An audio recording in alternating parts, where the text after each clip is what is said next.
weird moment of silence before the YouTube starts. Yeah. There we That was are. for my We're grandma, you live. prick. Man, I hope I don't Wait, get swatted hold tonight. on. My mom was in here earlier when I Yeah, showed do it, my do it. muscles. Mom, look, I've been doing push-ups. Oh, cool. Look at my Nice. muscles. I haven't. That, but like the other way around. Good job. I do. I need you to do that for just. There we go. Where's the beach again, Nicole? Yeah, there it is. I'm here. Did you just call me a beach? Silly. Silly Phillies. Silly Billies. Dex, you got a lot of awards up there. You running a lot of races? Stolen Valor. Those are my girlfriend's marathon. Oh, Poser. I was going to point that out. That was such a Stolen Yeah. Valor, so I got it. Dax. That was such a beautiful humble brag that you're dating a marathoner. Like that was. Trust me, Just- I'd rather she wasn't. It makes me feel like shit. I'll get to it. When I first started dating Ben, he told me one day, like, I was like, oh, I can't do this thing. I got to go to the gym. And he goes, you don't ever have to go to the gym again. And I was like, yes. That's a keeper. All right, everybody.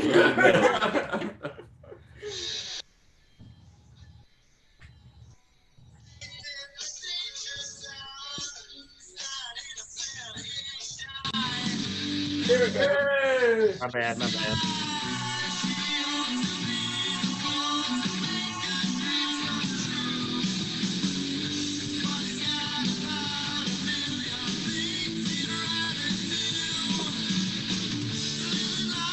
You're going to owe this band so much money.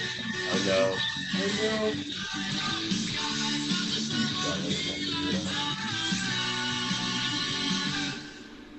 Welcome, everybody, to the Whiskey and Cheese Open Mic. My name is Tori. I am glad you've joined us either here on Zoom or on YouTube Live. Hello, folks out there. A little bit about us, Whiskey and Cheese. We are a comedy collective, and we exist solely for the purpose to be a creative outlet for us and for others to make you laugh and also to think. So if you like making people laugh or making people think, come join us on the first, second, and fourth Wednesday of the month right here on Zoom and YouTube Live, and get up on stage and give us a sketch, some improv, stand-up, whatever it is. If you play music, that's great too. We want to hear from you. So the third Wednesday of the month, though, is our showcase show, and that is when the Whiskey and Cheese team and then one special guest will join us. We do a curated show on that third Wednesday of the month. That is the 16th of September coming up, and our theme is sports. Sports, yeah, a lot of sports ball fans out there. We love the local sports clubs and teams. So we are going to be telling you all about those moves that Randy's doing right now. That's like the Heisman pose meets a crack addict. Yeah. Anyways, all right, here are our rules, though. We do ask that you keep your act to no longer than 5 minutes. At 4 minutes, I will give you a flash of a light in front of my camera. It'll be nice and bright, and I'll also message you in the chat privately and say, hey, you have 1 minute left. At that 5 minute mark, I will probably just cut in and say, hey, finish your sentence, and then get you off because we do need to keep it timely. So those are the rules. Don't make me get nasty because I will. I am a public school educator, so there's no end to my wrath. All right. So before we get started, I just had to clarify something with everybody because with my boss earlier today, I had to clarify that Monday, Labor Day, is a holiday. I seen a bunch of stuff on her calendar, and I was like, hey, we're not working that day, right? And she's like, oh, is that a holiday? And I was like, yeah, it's a federal holiday. And I got to thinking, we really should call it anti-Labor Day, right? So there's confusion there. An observation I've made recently, there is a much different reaction versus getting caught in a restaurant getting a hand job versus getting caught in a restaurant jerking off. And they're just two very similar acts, but the reaction to one is much worse than the reaction to the other. Let me just tell you. When I was a kid, if you think that was dumb, when I was a kid, I used to think people that could not hear were called deaf. Not deaf with an F, but deaf, like, you know, they died. And my cousin, Kevin, tried to convince me, like, no, Tori, it's deaf, man. You got it wrong. I'm like, no, dude, it's deaf. And I was such a good, negotiator. I convinced Kevin that it was death, and he started saying death also. And then like a year later, I found out that it definitely was death. And Oops. I never told Kevin though, so probably still going around saying that. When I was a little kid, I did a lot of dumb stuff like that. I also I reported my my friend's dad for a DUI once. I got home. They drove me home. I was visiting, and I told my parents, like, "Hey, he was drinking and driving," and they got very concerned, and they called him, and he adamantly denied it. And they asked me, like, "Dude, like, was he doing it or not?" And I was like, "Yeah, man. Like, I seen him. He had like a Coca-Cola, and he was drinking while he was on the highway, and." You know, so this me, dumb little kid, didn't know any better, and reported my friend's dad for drinking and driving. Oh no! It all worked out. I just wasn't allowed to see that kid anymore. So Trump said a lot of crazy stuff this week, right? I don't know. I didn't watch the news this week, but it's gotten to the point where I see so many, you've seen so many idiotic things. When I see something now, I'm like, was that on purpose or an accident? Like, I don't even know. And like, for instance, he tried to compare the U.S.'s coronavirus response to the New Zealand response, which was by far the best in the world. At one point, they had 0 cases and were able to hold entire rugby games. I mean, that's like the Browns comparing themselves to the Patriots. I mean, wait, no, that's like a little league team trying to compare themselves to the Patriots. Like, that's like, I mean, that like just totally different. I'm going to leave you with this text etiquette thought, okay? Here's my idea on text etiquette. If I text you and you don't respond back, I feel like, oh, like you didn't see it maybe. Or maybe you've seen it and you're just like, oh yeah, I'll get to it later. Or you just like have something more fucking important than my text, right? It's like to the point where I feel bad. If I text you and you don't respond, I'm like, oh shit, they were busy and I just texted them. Damn it. But other people are just like, fuck it, why are you at my beck and call, bitch? I texted you 30 seconds ago. You need to be in one of those two groups, I understand.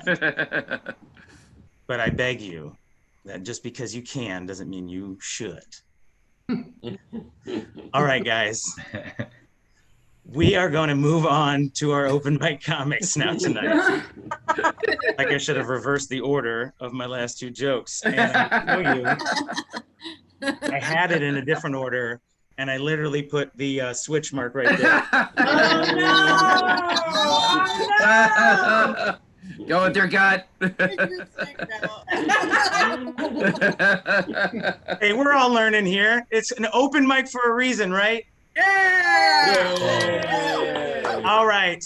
Coming up first to the stage. Her name is Lydia, and that's all I know. So, Lydia, will you please introduce yourself to the crowd and tell us a little about yourself before you come on? Here you go. Myself. I thought I was going on 7, so that's fine. All right. I hate introducing myself, so I'm just gonna have you guys figure me out. I don't know. I know how many of these people I've met more than I really know, but like, you know, I'm the Seattle gang, man. So I know these guys from back there.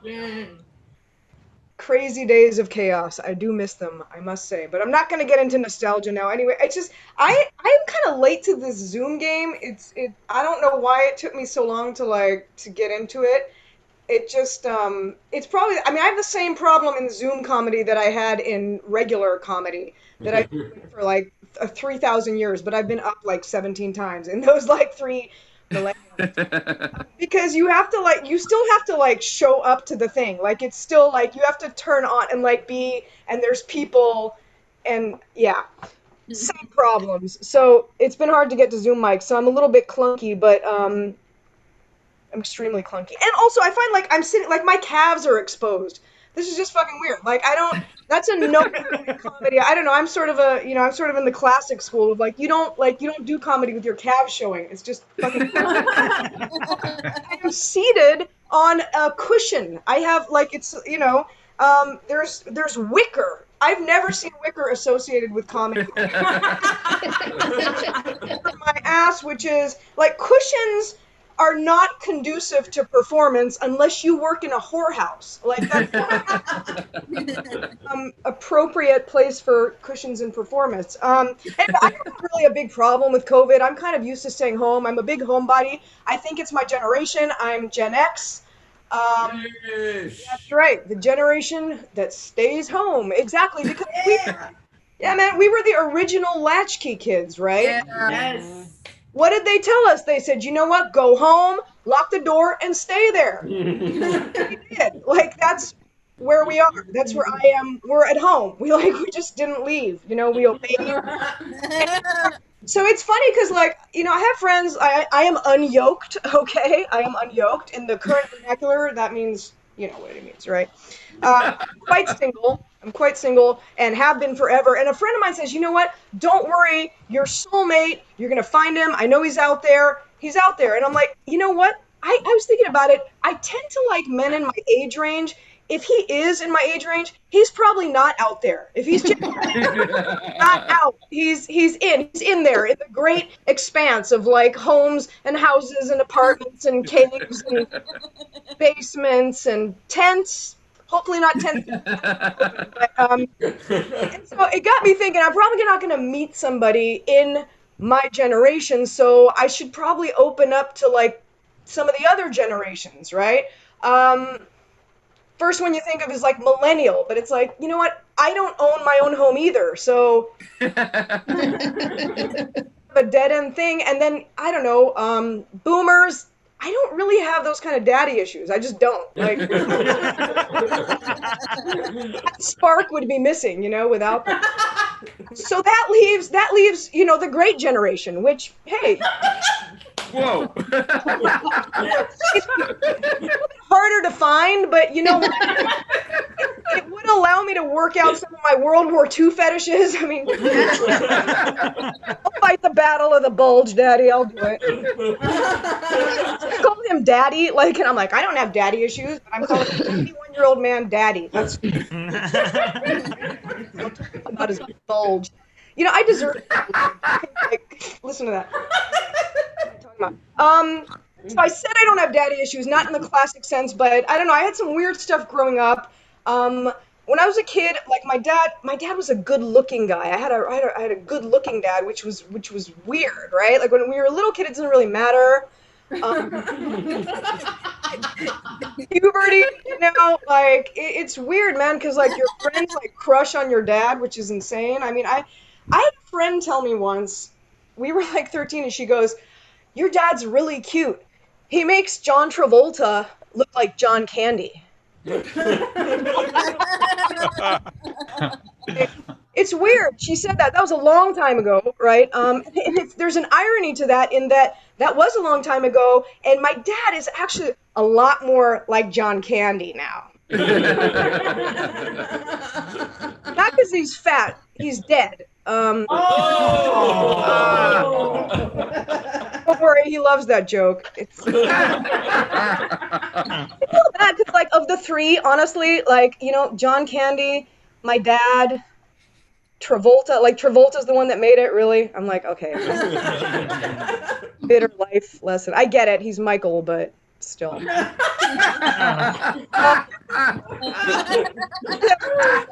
You know what? I don't have enough time to do the new joke that I wrote, so I'm not going to do it. But maybe next time. Anyway, thanks you guys. Yeah. Thank you so much, Yeah. guys. That is Lydia Craniotis, and thank you for the intro and introducing yourself. And please come back again. Yeah. I'm so sorry, I forgot. I just have to cross off all my John Candy jokes real quick. It's all right. I can relate though. I've already wrote all the jokes for my dad's funeral, so I get it. All right, guys. Coming next up to the stage is another guy that we haven't seen in a while, but has been here before. Dax Jordan, who has his own microphone. Welcome to the stage, everybody. Dax Jordan. Yay! Thank you very much. Yeah, it's been a while. I don't know. I just haven't been doing stand-up. I moved, had to help my girlfriend hang all of her marathon medals, not mine. That is her Second City graduation framed thing, not mine. My girlfriend has something I have never seen in my entire life. Extra energy. She runs marathons. You know what she's done over quarantine? She wrote a screenplay, a spec pilot, taught herself how to play guitar, plays 30 songs now, and ran 300 miles. Wow. I have narcolepsy. 1/3 of my available energy is spent planning the naps. Like, we have 2 cats, and you know you got a problem when cats look at you and go, man, you got to get your shit together. I am awake more than I'm asleep, so I've improved on cats in that regard. But I had a really fucked up thought about a cat's reality, because I looked it up for this. Cats are asleep more than they're awake in a day, which means to cats, this is the dream world.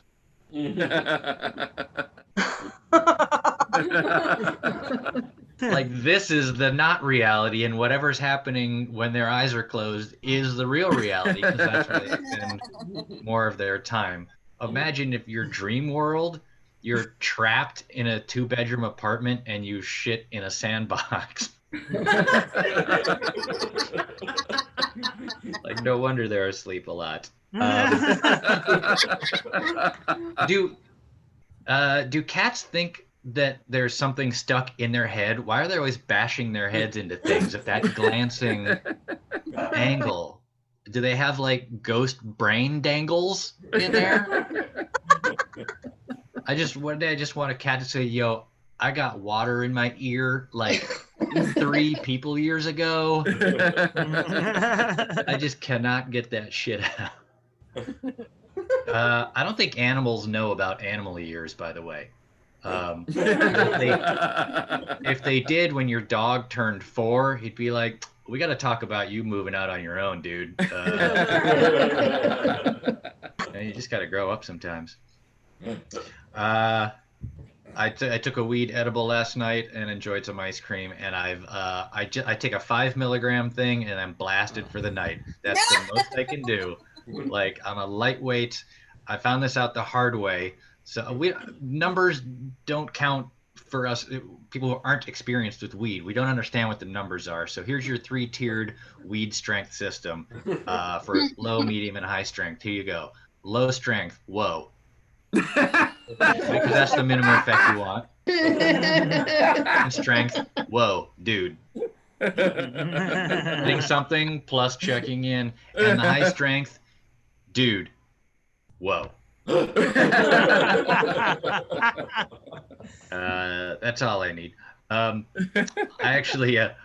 learned the hard way at Burning Man, of all places, where I ate a marijuana corn pop treat given to me by a white guy named Mr. T. There's your flag right there. And I missed the part where they burn the man because I was in my tent projectile crying. Like, if you're fucked up enough, the tears will shoot out of your face.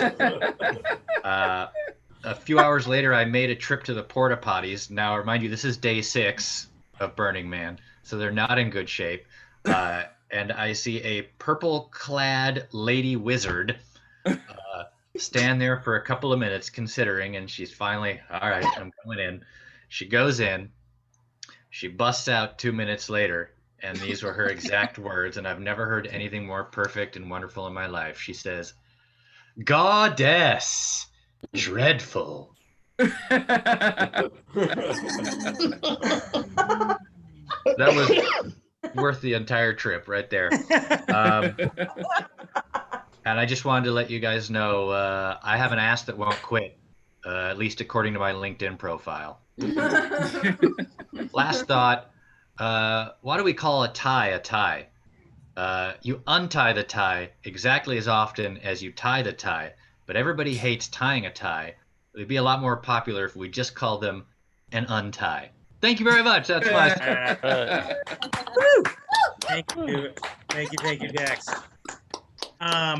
I think I heard you mention Burning Man, and I went to Burning Man once. I wonder if we ran into each other. I was like a purple-clad lady wizard. I don't know if you ever seen this.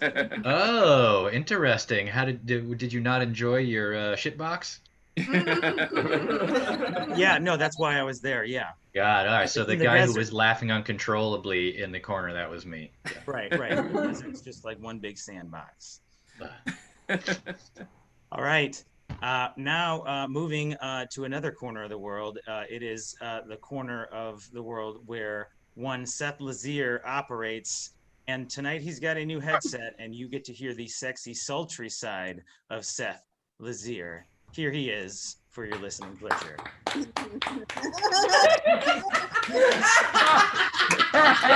Every side of Seth is sultry. Rude.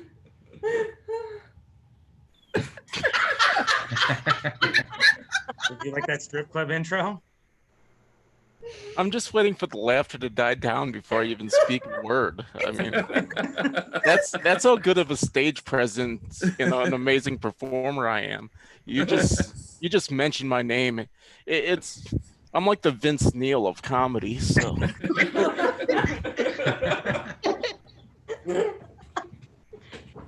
So good to see you all. We made it to September of this biopsy of a year. So. Boo. Boob? No, not boo. Were you saying boo or boo Seth? I don't know. Regular Bill. No, I just want to make it for those of you named Benny who booed me. I am very much against cancer. But you guys know that my mom actually beat breast cancer. It wasn't like she beat it; she destroyed it. It was like her boob was the Browns, or the cancer was the Browns, and like the treatment was like every other NFL team just beat the crap out of it. So you will never hear me doing any pro-cancer statements to anybody who's outside of my general bubble. So, anyways,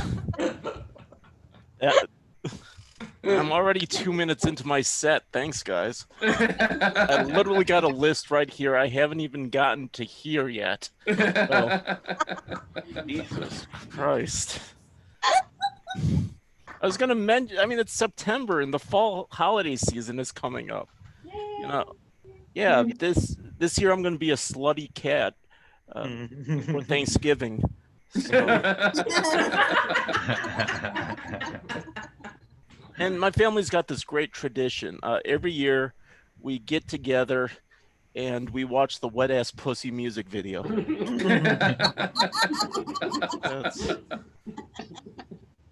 But I'm just as sick as everybody about this pandemic. Today I'm a little tired today because I got up before noon for the first time since April. This pandemic has literally ruined awkward morning after calls. Before it's like, hey, you should get tested. We had a lot of cocaine and had some wild yacht sex. And now it's, hey, you should get tested. I coughed at an Olive Garden. But I wanted to bring up my brother-in-law. This is what I wanted to talk about before I got distracted. Great guy, really makes love to my sister well. But his little thing is he is in bluegrass bands. Bluegrass, as we know, is folk music without intelligence. Like country techno. And he had a gig a while ago, and I called my sister. I said, "How's the gig?" And she was like, "Oh, it was great, but only 9 people showed up." And I had to explain to her that if you're in a bluegrass band and only 9 people show up, you've made it in bluegrass. That's the Rolling Stones of moonshine right there. You know, nothing but lakeside gazebos from there on down.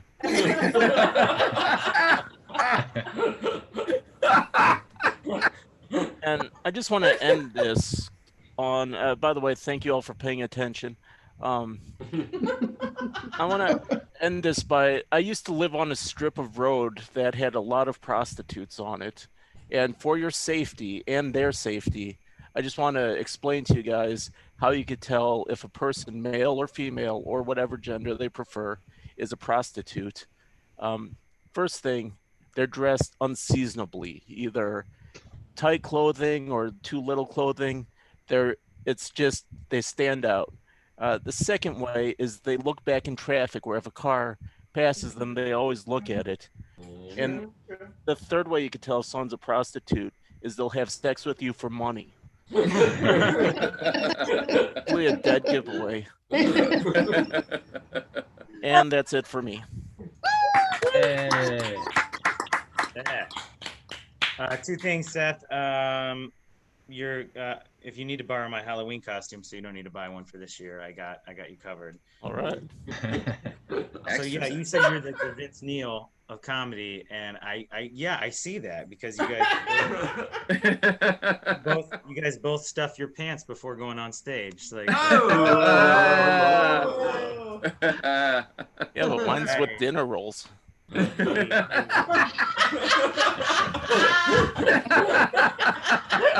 Anybody gets hungry. All right, Corbett, an appetizer. All right, coming to the stage next, everybody. It is Corbett Cummins. Hello, everybody. I still recovering from redneck techno, whatever the fuck that said. That was hilarious. It's so good to see. We have a lot of people here today. It's fantastic, and we're on YouTube. So I'm going to reintroduce myself a little bit as well with an anecdote that's sort of telling of who I am. So like this one time a couple of weeks ago, I pooped out a bunch of blood. Some of you might be asking why I'm telling you this. And the answer is because of COVID, there's no one else to fucking tell. What am I going to tell my friends and ruin our weekly Zoom meeting? No, I'm not going to do that. Am I going to tell my family and ruin our monthly Zoom meeting? No, I'm not going to. And my poor family, they've been through enough. Like, my parents worked their asses off their whole lives, and now they're in a 3-way race to see who's going to die first. Them, society, or the earth. The last thing they need is me dropping my Red Dawn on them on top of all of that. And I'm sure as fuck not going to tell. I tried to tell my doctor. She didn't give a goddamn. She was like, listen, it's 11 a.m. I just watched 3 people die from a preventable disease. And now you want to come in because you had a weird BM? Go fuck yourself. So sometimes, like, just a computer full of strangers is all you have to tell. And that's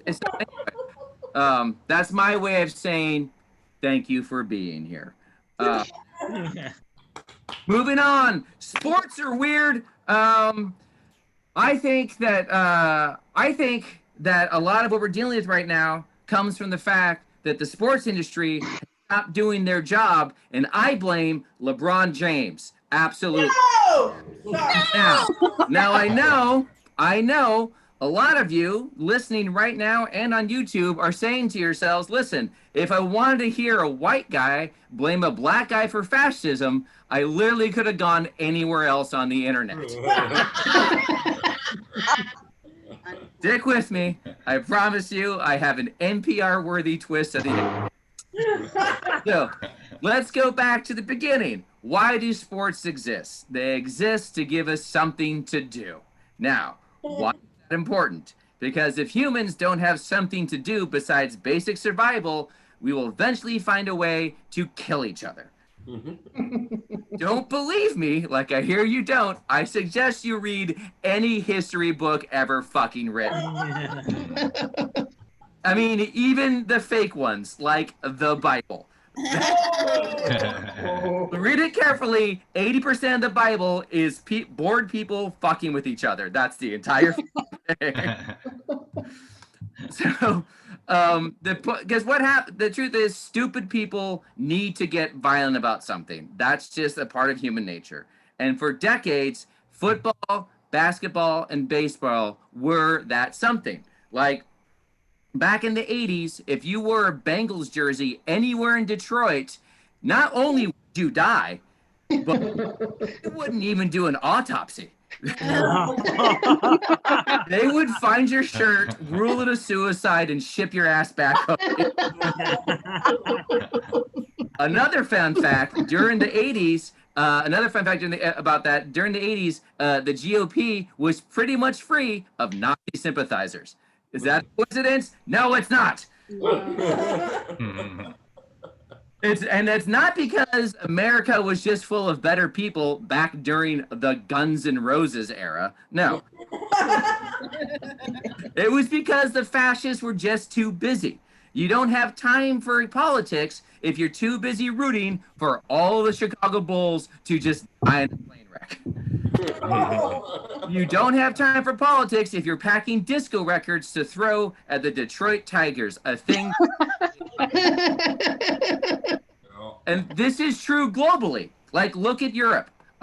With all, like, everything they're going through, the refugee crisis, Brexit, they fucking hate each other. But they are literally light years away from devolving into actual war. You know why? Because that's what soccer riots are for. Like England was bankrupt because all they would do was fight over, like, what was the best way to praise Jesus. Nowadays, it is one question: Manchester United versus Arsenal. That's the whole fucking and they're doing just fine. So, like, sports, and that's so they've forgotten sports' its role. Sports is like a political condom. It's just keeping this unwanted disease, societal jizz from fertilizing or infecting the things you love. And instead, depositing them in a toilet, or as I like to call it, the Super Bowl. There's an entire reason why the Tea Party didn't get their shit together in the 90s. It's because they were worried, they were too busy worrying if Michael Jordan was going to retire. But then things changed. The Charles Oakleys of the world gave way to LeBron Jameses. The Ray Lewises gave way to the Russell Wilsons. And baseball remained extremely boring. The players got smarter and they got classier. The games got better and the fascists got bored because they cannot relate to successful people who actually care about things. Like, even sportscasters change. Like, if you look at any major league pregame, and you will see a diverse group of intelligent, successful men and women talking about facts and statistics. Fascist assholes simply cannot relate to that. They are used to the sportscasters from back in the day who were 50% drunk, 50% racist, and 100% white. And they're doing nothing but spouting poetic about murky facts and shoddy data. And you simply can't find that flavor of white entitlement anywhere anymore. You can't find it in the NBA. You can't find it in the MLB. You can't find it in the NFL. But where you can find it is the GOP. Yeah. Big political Andy. Good night, everybody. Yeah. Thank you so much for reminding me about those books of the Bible. You know, I was always a toss-up for me. It was my favorite book. It was either Ecclesiastes or Bored People Fucking with Each Other. Those were two of the best books in that anthology that is the Bible. All right, we're coming back to the other side of the country. Coming up next, someone that is in the same city as myself. Technically, I am in the suburb, but we're not going to have that discussion tonight. Anyways, coming up next, it is Nicole Rasa. Yay! Oh, it goes to myself. I got a gallery view because that's fucking weird. I also live in the suburbs because if you live in Cleveland, you probably live in the suburbs. Many people in Judy live downtown and are like Cleveland, and they don't gotta pay Rita. Which, if y'all who aren't from here don't know who Rita is, she is a special tax that you have to pay to the city after they take taxes out of your paycheck for working in a different city. Then you pay it to another city. So like if you meet a girl named Rita here, punch her in the fucking face. Fuck that bitch. We all hate Rita and we all hate Rona because they're no good. I think the sad thing is we're talking about the Browns a little bit, and this is some real talk, you guys, because my mom is also from Cleveland, right? So I had to grow up in a Browns family. Which doesn't make sense until you move away from Cleveland and everybody just like keeps putting you into programs for having low self-esteem. Like, you're at risk. And I'm like, well, my parents watch the Browns every Sunday. And they're like, oh, I'm probably going to develop an opiate addiction. And whatever kills the pain. Ben and I, my beautiful husband, there he is, boom. Wizard. And for a while, when they still had casual encounters on Craigslist, he was able to put all of the Craigslist casual encounters as a scrolling bar at the bottom of our television screen. Right? The Linux Wizard. So we'd get to see what everybody in Cleveland was looking for in terms of casual sex. And on Browns like game days, it was just dudes looking for dudes who looked like their son to suck their dick. Like,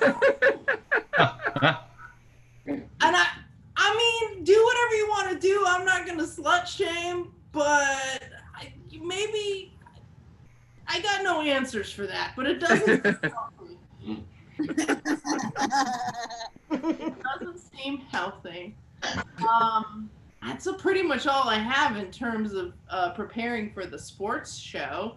I know the rules to most sports. I know that football, they get 4 tries to get the ball to the thing. I played basketball in high school, but I was on a team that would just accept anybody who tried out for the team.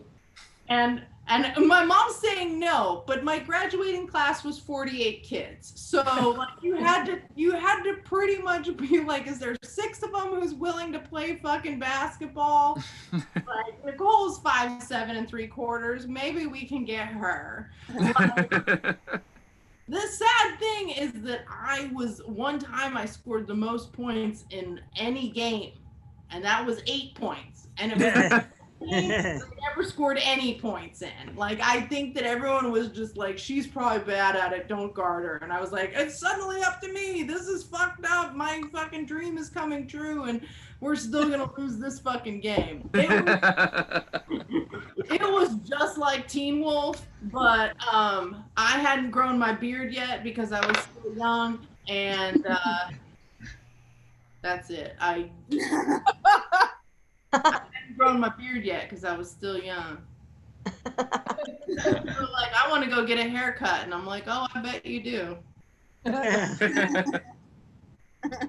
face, because my esthetician's gone. Who knows? Is she wearing a mask? I hope so. I liked her. I would like to go back to her. I would like her to take care of it. Oh, 40s. So week 1, 40, doing good. I don't feel like I'm regressing back into like childhood needs or trying to pose as a younger person at all. I think I'm handling it super good. Tori has given me the light, and I want to think if I had anything else funny to say. Oh, I was going to tell the story about when Ben and I met because Oprah told me to make a list of all the things I wanted in a man when I was in high school. And I made this list, and I tucked it away, and I saved it forever. And I wanted them to have a big nose and curly hair.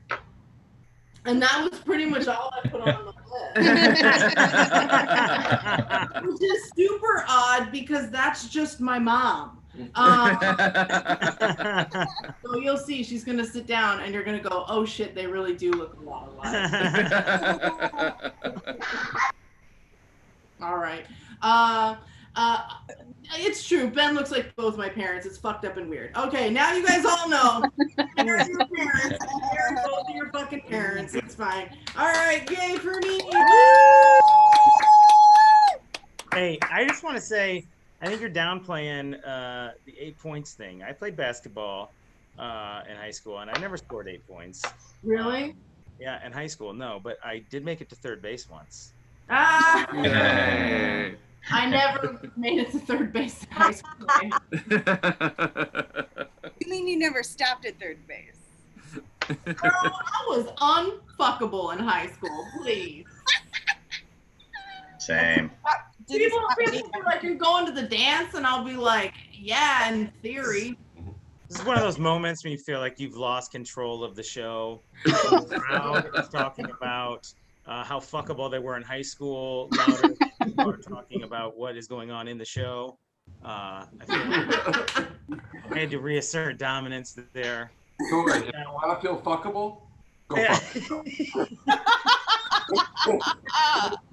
I mean, was there ever an acceptable? Is there a complete in third base? Because I've heard a lot of different definitions. It's in the after show. It's in the after show.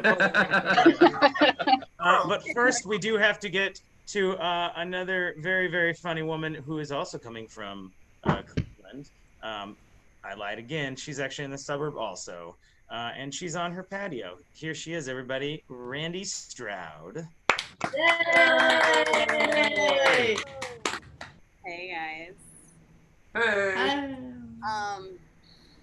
So my kid's about to start school again, and I had to fill out some forms. I hate parenting chores; they're so daunting. I spent hours, and then I finally get to the last portion of this never-ending form, and it's the emergency contact portion, and it asks, in case of emergency, to which hospital should we send this student? Now, this is my one and only child, the one whose umbilical cord wrapped around his neck after 23 and a half short hours of labor. That's the student they're asking about. So I said, the fanciest one, spare no expense. $1 billion ambulance ride to the ends of the earth if need be. I mean, maybe if you're lucky enough to have insurance and you have to go to a certain hospital to be covered, even if there's a closer one, even if your kid might die, because the insurance policy says you won't be covered at the closest one, so your child could die, but you still got to pay that premium. And are you fucking kidding me? Which hospital? The closest one. Why am I still? Does anyone opt for a non-close hospital? Like, I think the question should just be, do you want your child to live? And then if someone clicks no, we send someone over, bing, bang, boom. Just take care of a lot of bad in one thing, you know? But speaking of hospitals, lately I've been thinking a lot about how squirting is just pee. I don't think I'm going to be convinced otherwise, okay? I mean, it's liquid that comes out your pee hole, which is connected to your pee bag bladder, which holds piss. So, like, if you like to squirt or get squirted on, like, newsflash, you like giving or getting golden showers. I mean, that's what is happening. And I'm not here to judge. Just stop churching it up with a different name, okay? Like how we call America a Christian nation. That's silly, right? Our religion's capitalism, okay? Let's just call it what it is. Also, ironically, there's a lot of hospital squirt porn. Like it's such an advanced procedure that only a medical professional is equipped for. Yeah. But they didn't meet Sam Dason, a kid I rode the school bus with. He was really good at making himself squirt in public. And I'm guessing based on the size then and the comfort with flashing, that he's probably grown up equipped to do pornos. So, I don't know how he didn't get kicked off the bus. Maybe the bus driver was just too distracted filling out forms about emergency contacts for their kids. All right, thank you.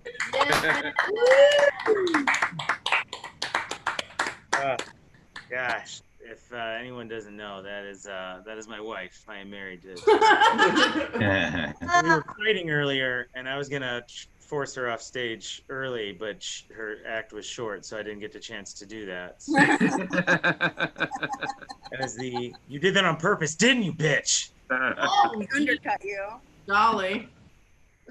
So which computer did she do her research on? That's the question. I was just gonna say thank you, Randy, for sharing your internet search history with us and your. I appreciate that.